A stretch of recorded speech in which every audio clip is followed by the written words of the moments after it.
What's the vibes, y'all?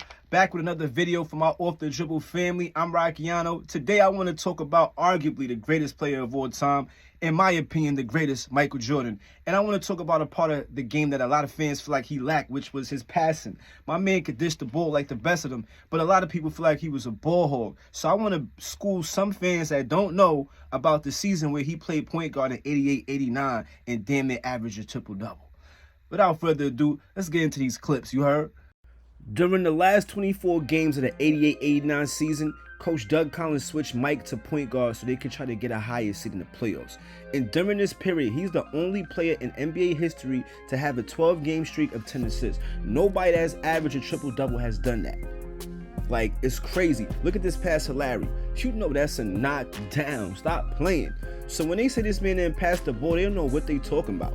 The first game he played point guard, he had 15 assists. Look at him, y'all. He out here passing like magic. Come on, stop playing. Like, in his second game running the point, Jordan had 21 points, 14 rebounds, and 14 assists in 30 minutes. And these are not regular passes. They got a lot of swag on them. Let's be for real. Some of these plays look like he's running a play-action play on a basketball court. And as the point guard, still managed to average 30 points, 9.2 rebounds, 10.7 assists, call it 11, 2.5 steals on 49.8% field goal shooting. How many point guards average 30 points, 11 assists, and damn near 3 steals a game? I don't think any. Let's be for real. And if you notice, a lot of these highlights is him passing to Scotty, the man that said that Jordan was a horrible player before he got there. What a joke. While he was damn near averaging a triple-double in the remainder of the 89 season, he had a game high of 34 points, 17 assists, 7 rebounds, 6 steals on 50% shooting. Players that do that much on the offensive end usually don't have the energy to be that great on the defensive end. But that showed you how competitive he was and how much he hated to lose.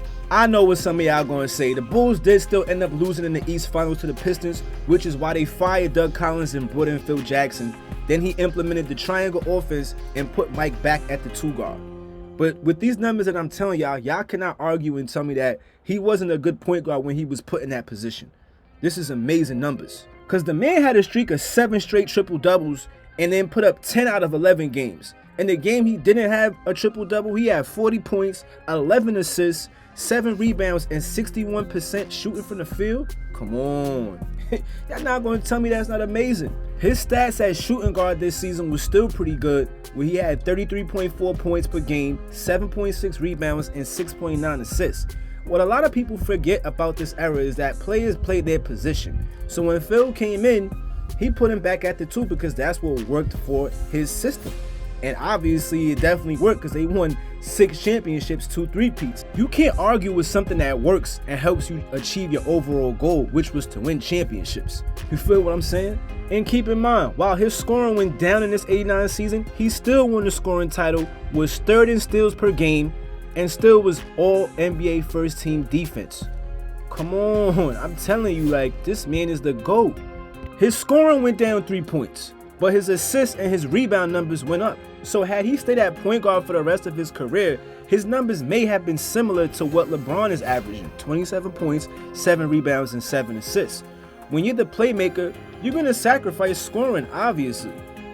But when he went back to shooting guard, he still averaged 5 assists for his career. That's not bad for a shooting guard. What do shooting guards do? They score the ball. Again, this is an era where players played their position. What else did you want him to do? And he still was a great passer. Phil Jackson's triangle offense was perfect for players that could score the ball. Look how it worked for Kobe and Shaq. Imagine if Jordan would have had Shaq on his team. I'm pretty sure he would have averaged less points and more assists. Scottie Pippen wasn't that great of a dominant scorer. When the years that Jordan didn't play, he only averaged 22 points. And he only has about 20 30-point games for his career. He never won a scoring title, not even when Jordan was playing baseball. And nobody can say he didn't get the ball because there's many highlights of him on here getting the ball. So if you're the coach and the game is on the line, whose hands would you want the ball in? Scottie or somebody that's a 10-time scoring champion and hit the last shot against the Utah Jazz to help them win the 6th championship? He was such a horrible player, but the summer that Scottie got drafted, Jordan had just put up 37 points, 5 assists, damn near 3 steals, and almost 2 blocks a game. Wow, what a bum. Yo, Scotty gotta stop hating, man. He gotta get out his feelings, yo. Come on, y'all. Let's keep it 100.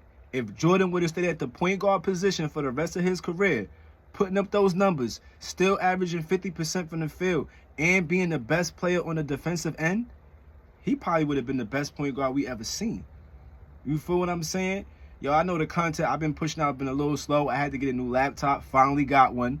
The NBA has been slow, but I'm back. Let me know what y'all think down in the comments, man. I'm Rockiano. This is Off the Dribble. I'm out.